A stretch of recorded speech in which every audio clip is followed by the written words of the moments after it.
Hi guys, it's the Hazy Max, just coming in for a quick new style of video. Now that I'm on a completely plant-based vegan diet after my weight loss surgery, I thought I'd do a video and show you guys what I eat now on a day-to-day basis. It's not really a huge thing at the minute for weight loss surgery people to adopt a plant-based diet. I know weight loss surgery is very high protein, low carbs, lots of low-fat dairy like your cottage cheese, your Greek yogurt, your lean chicken, all that sort of thing. And I did do that after the weight loss surgery initially, but now I'm coming up to 2 years out and I'm now 100% plant-based. I was actually a vegetarian for a few years before I had my weight loss surgery. I was briefly vegan and struggled with it and adopted a vegetarian diet for about 2 or 3 years. When I looked at having weight loss surgery, I wasn't as well up on nutrition and how to fuel my body as I am now. And after reading everything about weight loss surgery, I knew that I needed that dense protein straight away. And I decided to put my beliefs, my morals on hold at the time to eat the meat, because I believed at the time that that was the only way I could succeed with the weight loss surgery. And at that time, making myself happy and healthy and, you know, getting over my depression, that was my number one goal. Looking back now, doing all the reading that I've been doing, there are weight loss surgeons out there that promote a plant-based diet straight after your weight loss surgery from day one. If I had known that, I would have stuck to a vegetarian diet the whole way through.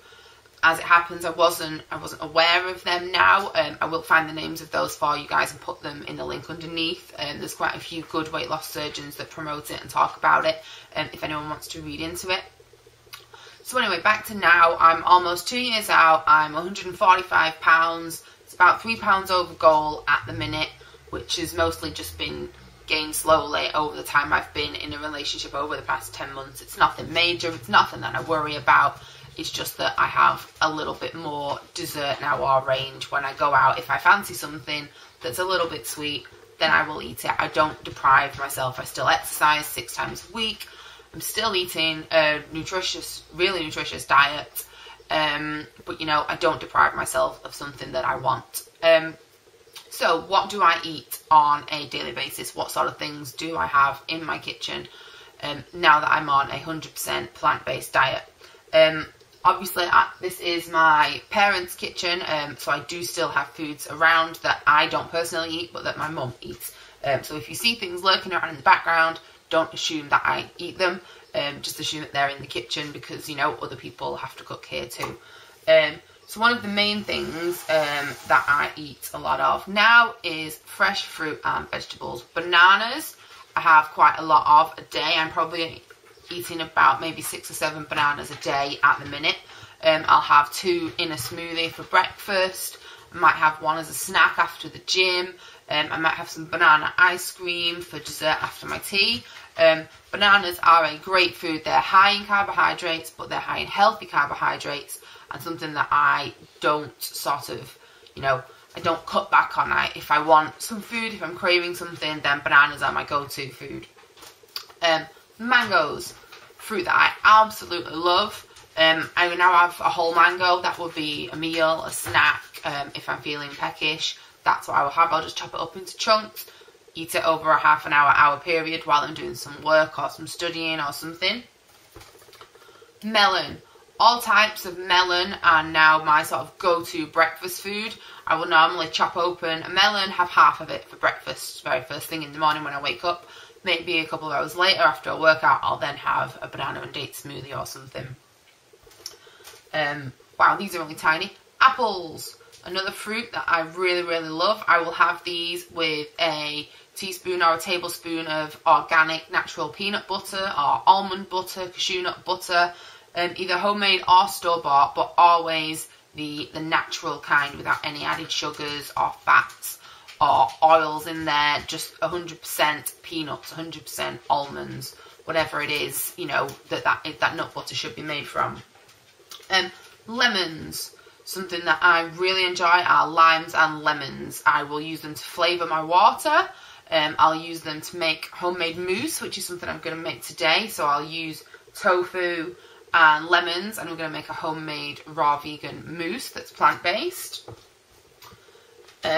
Sweet potato, these are another one of my favourites. These are a great pre-workout food for me.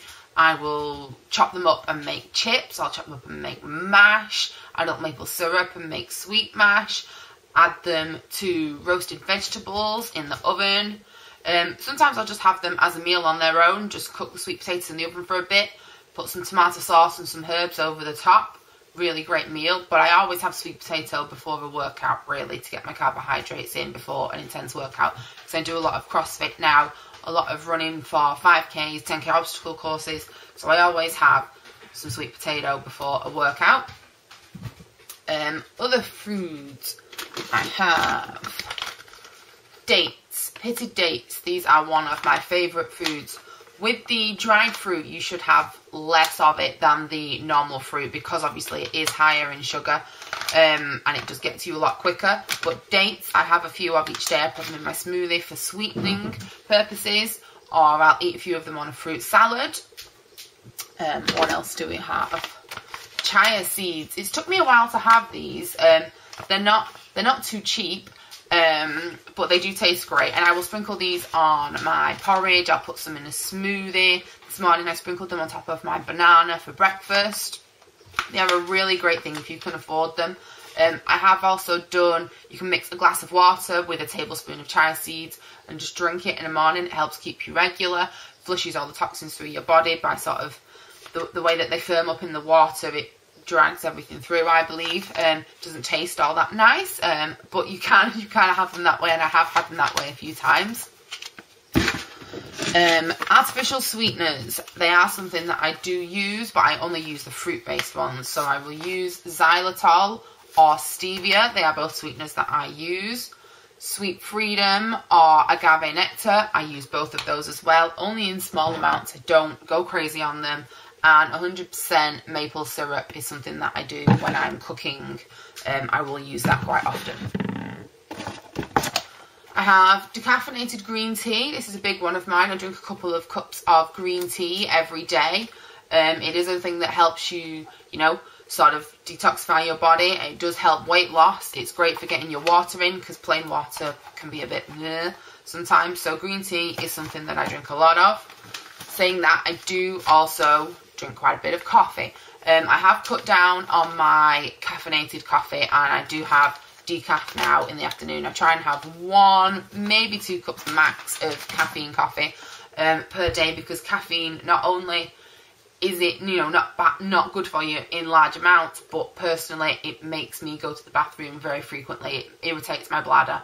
And when I'm drinking a lot of water and eating a lot of fruit that's high content water and vegetables that's high content water, it's one less irritant that I need in my system. So I've tried to cut back on the caffeine, and after 2 cups a day or 1 cup a day, I will switch to decaf coffee if I want coffee. What else do we have? Raisins. These are just value raisins. I don't really snack on these, although you can top your banana and peanut butter or your apple and peanut butter. You make wedges, sprinkle your raisins on top. Some people call it like ants on a log if you do that with celery. That's another great snack. I don't have these too often because they are quite high in sugar, but if I'm cooking, then I will use them in recipes. Yesterday I made a raw vegan carrot cake, and that's why I bought some raisins yesterday to use for that purpose. Something I don't have in my cupboard, but that I eat a lot of, I've actually got a bag in the car, is figs. So dried figs or raw figs. They're really, really sweet, really, really tasty. And they give me a little sugar hit if I'm craving, if I'm craving a chocolate bar on the way home from the gym. Instead, I will munch on some really sweet figs or a couple of dates, just something to take that sugar craving away. What else do I have?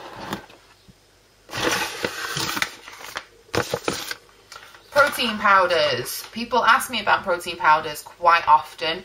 Obviously, I used to have whey protein powder when I first came out of my VSG, but I never really liked the taste of it, and I still don't, to be honest, like the taste of any protein powder. I have not found one that I like. One that I do like, enough to drink is Sun Warrior Raw Vanilla Protein Powder. That's completely vegan, completely gluten-free, completely soy-free. I have that one, but that is currently at my boyfriend's house so that I can have protein shakes when I'm there. Another two that I have, I trust the brand Pulsing. They're a brand that I use quite often, and I have by them, I have their pea protein and I have their brown rice protein. So you can mix them together and make a smoothie or add them to soups. I don't have them all that often. I have them in the cupboard in case I want a protein shake because I've not had all that much protein that day, or just, you know, in case I want to use them. I want to make protein brownies or protein bread, because sometimes I do still make those things. I'm nowhere near as high on my protein content as I was post weight loss surgery. I know that when you come straight out, they say you should be on 100, 120 grams of protein per day. But from everything that I've been reading up since going into the vegetarian, the vegan, the plant-based food, is that we don't actually need that much protein in our body. I now have about 50 grams of protein a day, which is about accurate for my body weight of 145 pounds. It's quite easy to get that much protein on the raw vegan diet if you're eating the right foods. I'll show you some of the foods that I eat for my protein in a minute. But I don't worry about it anymore. I don't track my food on MyFitnessPal. I don't count protein grams. I don't count carbohydrate grams. I don't follow a high protein, low carbohydrate diet anymore. I follow a healthy diet where I eat unprocessed foods, I eat natural foods in the natural state, and I eat until I'm full. When I'm full, I stop eating. I don't have a strict, this is my portion. I eat until I feel full, or until I feel that, you know, that is enough to last me until the next time I'm going to have a meal. Okay, so apologies about the change in lighting. We're now at the other side of the kitchen. Another thing that I like to use is these sweet leaf stevia drops. I use these in my coffee, in my homemade ice cream, in my smoothies. You can get them in all different flavours. I've only got chocolate because these are about £8 a tub in the UK. And if I'm honest, I can't really taste it all that much. It says just to use like one little tiny drop.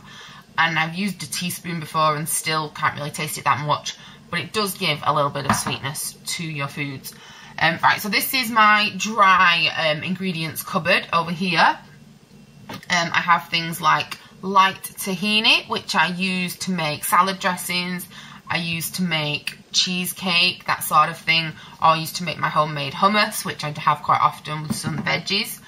I have some organic brown rice pasta. I've only just started eating this. It's gluten-free, wheat-free, egg-free, milk-free, corn-free, nut-free, and also super duper expensive.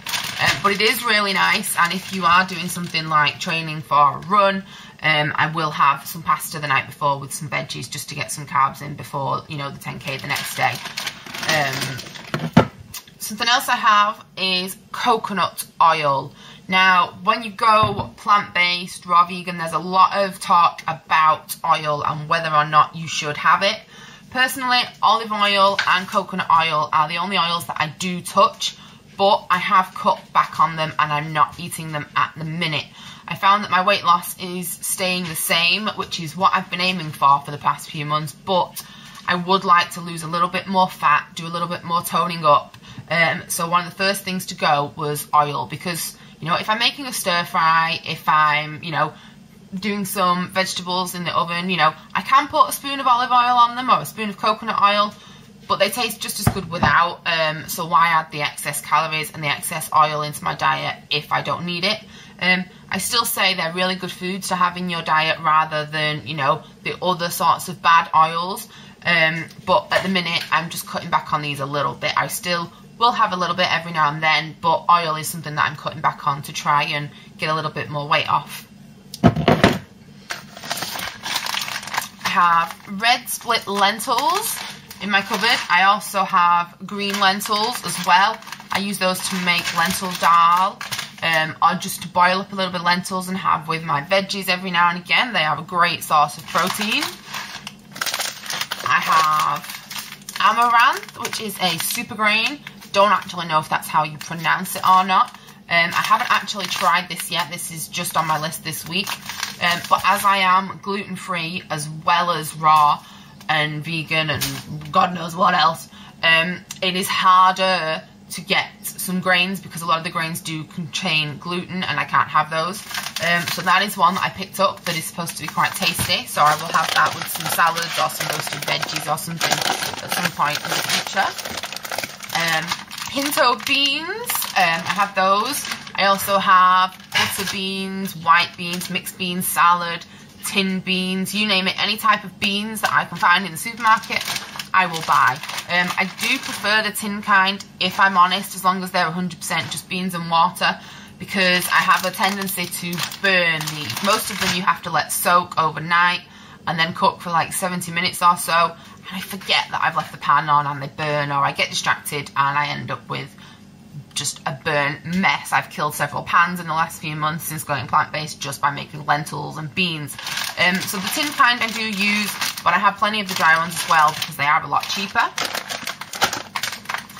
Green split peas, I use these if I'm making like a veggie dish or, you know, some sort of casserole with veggies in it. I use those. Or if I'm making a soup, I will make green split pea soup. So they're a great thing. I have quinoa, which is a really great protein source. I didn't really like it to start with, but I've got used to it again. I used to love couscous, but I can't have couscous now because of obviously the gluten in it. So I will make like some roasted veggie salad, and I will put a little bit of quinoa in there to get me a little bit of protein and more carbs, obviously. Then I have chickpeas, which again, I don't really like the taste of all that much. I can make a chickpea curry with some spinach and some coconut milk, which is something I do enjoy. But I've tried recently like chickpea curry and chickpea tomato style things rather than the coconut milky side of things, and I wasn't really a fan. Or chickpeas on salad weren't really my thing. So I'm sticking to making sort of coconutty type curries with spinach and chickpeas if I do go down that route. I do have some things like gluten-free baking powder for if I'm making carrot cake or, you know, that sort of treat thing, brownies, that sort of stuff. I have organic desiccated coconut. This morning I sprinkled a little bit of that on my banana with some cinnamon and some nutmeg. Or when I made carrot cake, I use that. Or, you know, if I'm making a vegetable and coconut curry, again, use desiccated coconut. There is also great sort of protein coconut-y balls that you can make. I made those when I did eat whey, but you can make a vegan version of those, so I will be doing that in the future. Coconut flour is something that I use during baking. I don't use a lot of it, but if a recipe does require a little bit of flour, then I will go for coconut flour, because obviously normal flour I can't have because of the gluten.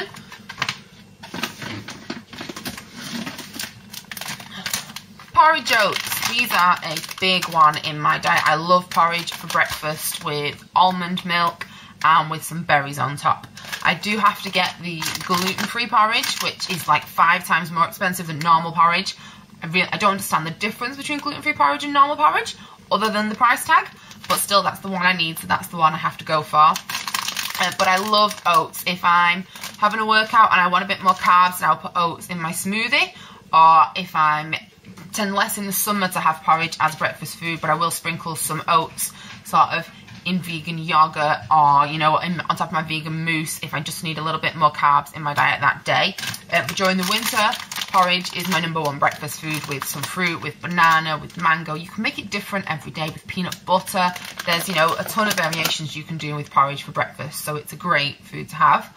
And then I have, up here I have my spices, so I won't show you everything because I could be here all day, but I have a whole spice rack, so paprika, parsley, ground cinnamon, ground nutmeg. Something I do use, and I'm going to cut back on, but I still have them in the house for now, is these Schwartz ready-made spices. They come in different flavours like Cajun, Mexican, Chinese. This one's garlic Italian.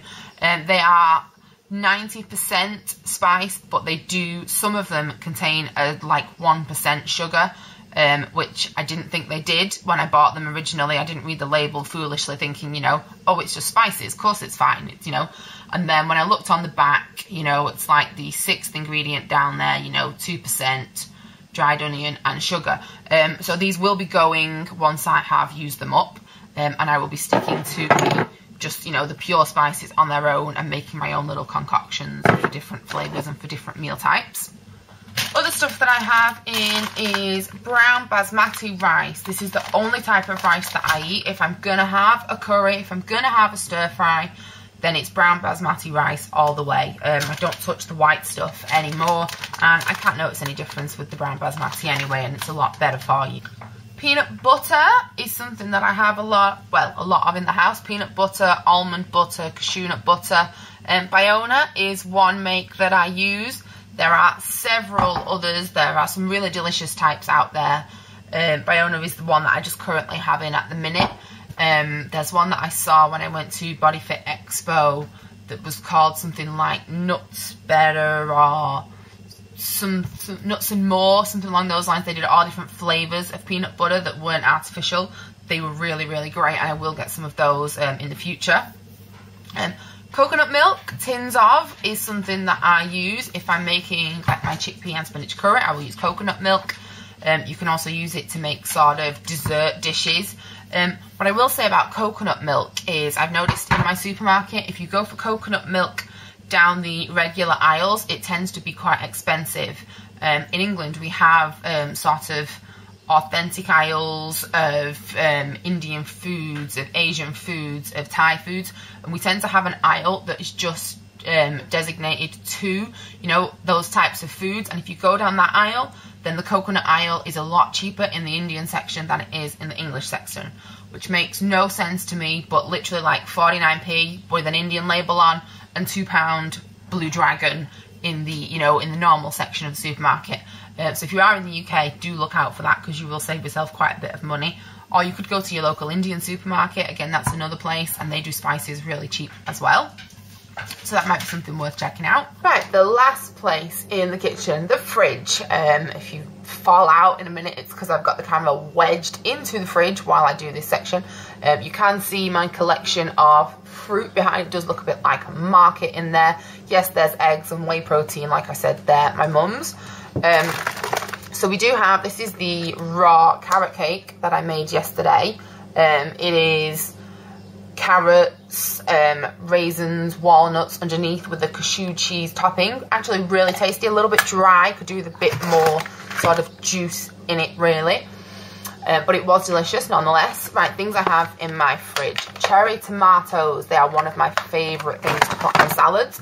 I do like big tomatoes, but I prefer the sweetness of the cherry tomatoes, so I use those more often. Passata, I use that when cooking, or tin tomatoes, you know, whichever is easiest. Watermelon, one of my favourite foods. Again, I will have this for breakfast. This is actually yellow flesh watermelon. I'd never seen it before until recently. Basically exactly the same as normal watermelon, but it's yellow. Tastes fine, it looks strange, so I thought, why not try it? Hummus. If I don't have time to make my own hummus, then I will use store-bought hummus. You have to be careful because it does sometimes have added ingredients in it, but you can get ones that are really good. I like the ones with different spices in as well. Baby leaf rocket, one type of salad, or I will just buy, you know, a standard bag of mixed salad from the shop. Spinach, again, I will use that and make my own salads with it, or use it in curry. Kale, something that I love. I love kale chips. I love cocoa kale chips, so you just sprinkle some cocoa powder on top of them. I use kale in a smoothie. I have a great almond and kale smoothie that I make. That's something I eat quite often, kale. What else do we have? Cucumber, great for crudités, dipping in your hummus or on salads. Spring onions, something that I love. If I'm doing a bit of a stir fry, I might try and add some cashews and some spring onions to the top of it, make it a little bit Thai style. Lettuce wraps. These are, I was trying out banana and date lettuce wraps at the minute in an attempt to stop eating as much sort of gluten-free bread and grains. I've been trying to wrap food up in lettuce wraps, like a bit of salad in a lettuce wrap or banana in a lettuce wrap. It's a struggle because my lettuce tends to break rather than wrap around my food, but I'm working on it. Broccoli is something that I really love. Cauliflower is another one. I love making cauliflower rice, which is a great, great food that you can add frozen peas to, sweet corn to, all sorts of different veggies to. Peppers are a big one that I have on my salads, or again I'll add to stir fries. I'll have to dunk in my hummus as a little snack while I'm out and about. They're a great one.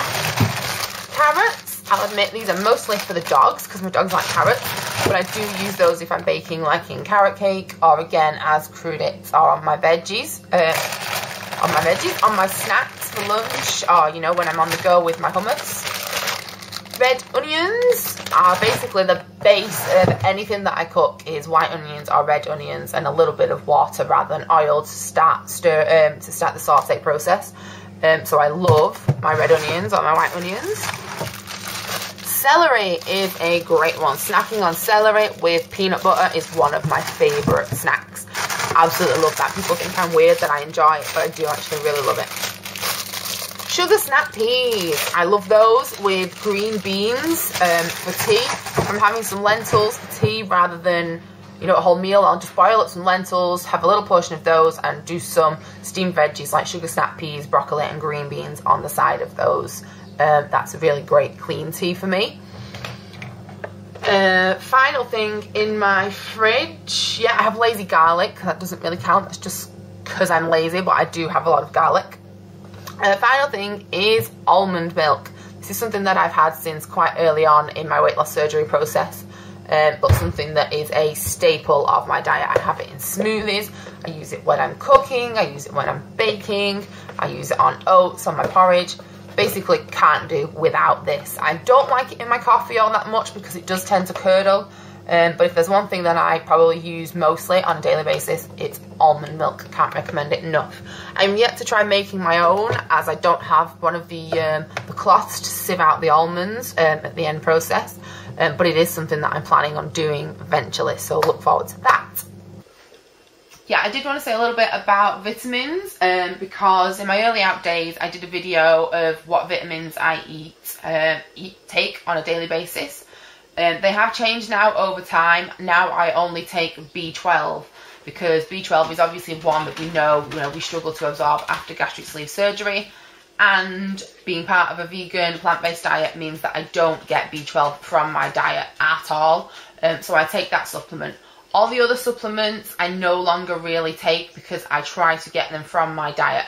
I know that as an ESG patient we struggle more to absorb nutrients than normal people, but I'm still trying to get all my nutrients from my diet if I can, because they're a lot better for you. I get my bloods done every 6 months, and if something is deficient then I will look at vitamins for it.